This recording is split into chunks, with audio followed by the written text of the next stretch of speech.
You know, I am in the midst of the final decisions on who will win these 5 scholarships.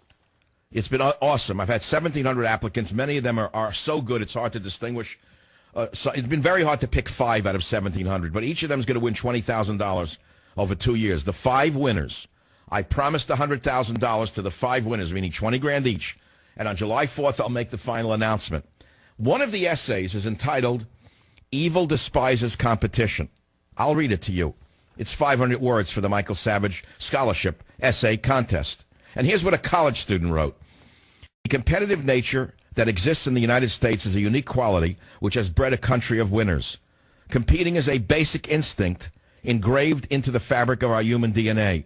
Rather than attempting to suppress man's natural desires like many civilizations before, the founding fathers of this great nation have harnessed this great motivating force and established a nation where fairness and excellence would prevail. The concept of competition has influenced the structure of our government, free markets, and has long kept malicious, power-grabbing individuals at bay. Evil has discovered the tremendous power and influence that exists in America and has coveted to make it her own. This is by a college student. While evil seeks the elevated position of power and control, competition offers a level playing field where pure ideas can be spawned and tested.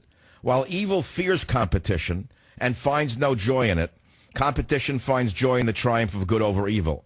While evil grasps for uncontested domination, competition aspires for excellence.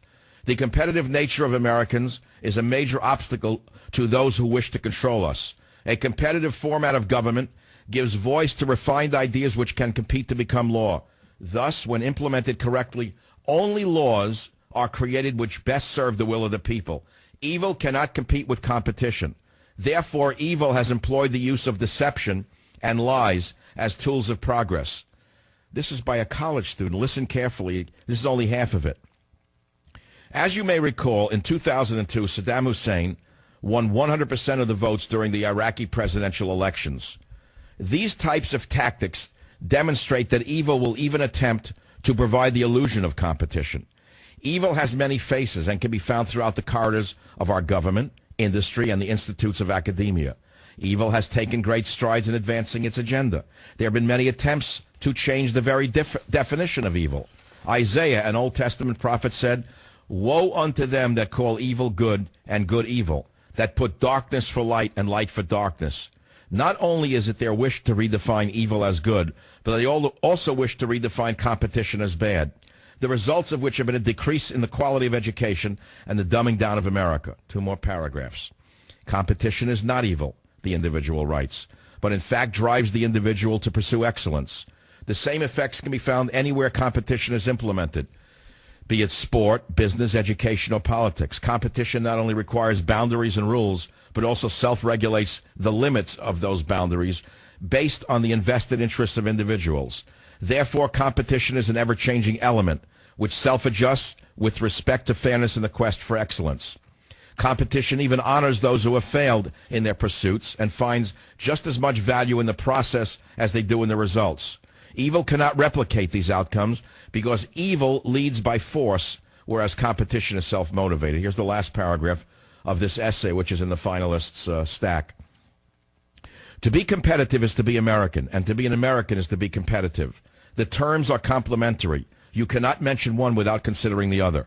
These concepts are woven into the fabric of this great nation. If this competitive nature is removed from American government, then America as we know it will cease to exist. If America does not exist, then what will the world become? The picture is not a pleasant one. Russia, China, Iran, North Korea, and other evil dictators will finally be uncontested. Evil will dominate our world. As Americans, we should fight to protect our way of life, because once evil takes its top prize, competition will not be tolerated. Have I not shown you that all of this bullying is about people who cannot compete on a level playing field? So they're using their sexual orientation, their race, or their disability as a weapon against people who are either by dint of birth or by brains or by hard work superior to them in the world of competition. Write that down, because I mean every word I just said. I've spent my entire life trying to succeed in places where I was told I could not succeed. I've been told I would fail where I never failed. I was told I could not win where I won. I was told not to apply for a PhD program, and I applied for it, and I earned my doctorate. I was told I wouldn't last one day in radio because my voice was too New York. I'm in radio for 21 years. Right now, my show is #1 on WABC. Right now, my show is #1 on many other stations. Who was wrong, them or me? How did I succeed? By never giving up, damn it, and I never will give up. As long as I breathe, I will fight for what I believe is right. And what I'm trying to do by example is tell you to stop it. Stop taking it from these twisted freaks. Stand up to them. They're not stronger than you. They're weaker than you. And don't let them use their situation to bully you. These bullies have to be shouted down. Get in their damn face and tell them to go to hell. How's that? I don't care if it's a college administrator. I don't care who it is. Scream in the bully's face. Give it back to them. I don't care if it's Muslims bullying you, telling you that you're a racist. I don't care if it's gays and lesbians bullying you. I don't care if it's street thugs bullying the cops. I don't care if it's lawyers in the ACLU. I don't care if it's illegal aliens screaming that they want rights they're not entitled to. Ladies and gentlemen, we're very, very, very long in this process. I've seen what this has done. I've seen how it's destroyed societies before. In the old days, it came under the guise of fairness. Now it's coming at us from a different point of view. Now it's called white privilege. Now it's called microaggression. But make no mistake about it. You are being bullied out of your life. Your very freedom is at stake.